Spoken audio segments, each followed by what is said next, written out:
दोस्तों, हम कोई बार अपना सबसे कीमती समय ऐसे कार्य को करने में बिता देते हैं जिसको हम कभी भी थोड़े पैसे देकर या किसी और माध्यम से आसानी से पूरा कर सकते हैं और बाकी के बचे हुए समय में हम कोई दूसरा महत्वपूर्ण कार्य कर सकते हैं।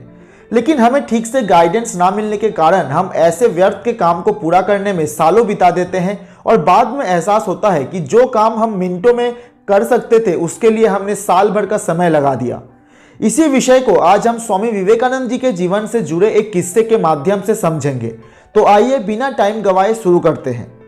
एक बार स्वामी विवेकानंद जी किसी काम से कहीं बाहर जा रहे थे, जिसके रास्ते में एक नदी थी। स्वामी जी उसे पार करने के लिए नाव का इंतजार करने लगे।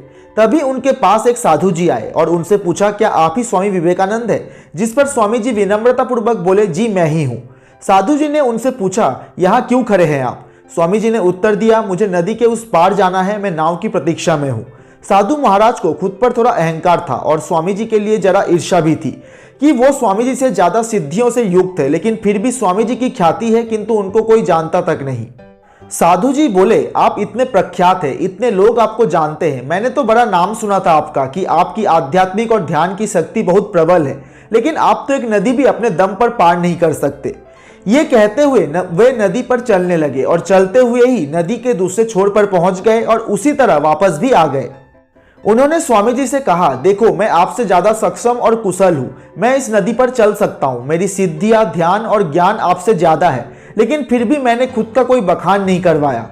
स्वामी जी इस पर बस मुस्कुराए। इतने में नाव वाला आ गया। स्वामी जी ने साधु जी को बड़े प्रेम और आदर से नाव पर अपने साथ बैठाया। दोनों ने नाव पर बैठकर नदी पार की और फिर साधु जी से पूछा, आपने चलकर नदी पार करने की ये ध्यान विद्या कितने समय में सीखी? साधु महाराज गर्व से बोले, पूर्ण रूप से 15 वर्ष। स्वामी जी फिर से मुस्कुराए और बोले, क्या इससे किसी दूसरे का भला हुआ? नहीं। जब आपकी प्राप्त की गई विद्या से समाज का लेश मात्र भी भला ना हो सके तो वे विद्या व्यर्थ है। सोचिए, आपने अपने जीवन के 15 वर्ष एक ऐसी विद्या पर खर्च किए जिसका कोई औचित्य ही नहीं। यह काम तो आप 50 पैसे में भी कर सकते थे और यही समय यदि आप समाज के काम में लगाते तो समाज का भला होता। मैंने अपना समय समाज की भलाई में लगाया, इसलिए लोग मुझे जानते हैं। दोस्तों, आज के समय में व्यर्थ के काम करने वालों से दुनिया भरी पड़ी है। व्यक्ति ऐसे कामों में व्यस्त है जिसका ना तो उसके स्वयं के जीवन में कोई उपयोग है और ना ही उस काम से किसी दूसरे व्यक्ति का भला हो सकता है। उदाहरण के लिए, आज बच्चे घर में बैठे मोबाइल अथवा कंप्यूटर पर गेम खेलने में व्यस्त है, जिसके कारण ना तो वे ठीक से पढ़ाई कर पाते हैं और ना गेम खेलते हुए वे कोई ऐसा कार्य कर रहे हैं जिससे उनका, उनके परिवार या देश का भला हो सके। समय बहुत कीमती है और समय का उपयोग करते हुए हमें कुछ ऐसा कार्य करते रहना चाहिए जिससे खुद का और दूसरों का भी भला हो। आशा करता हूं आपको हमारा ये वीडियो जरूर अच्छा लगा होगा। अपना विचार हमें कमेंट करके जरूर बताइएगा।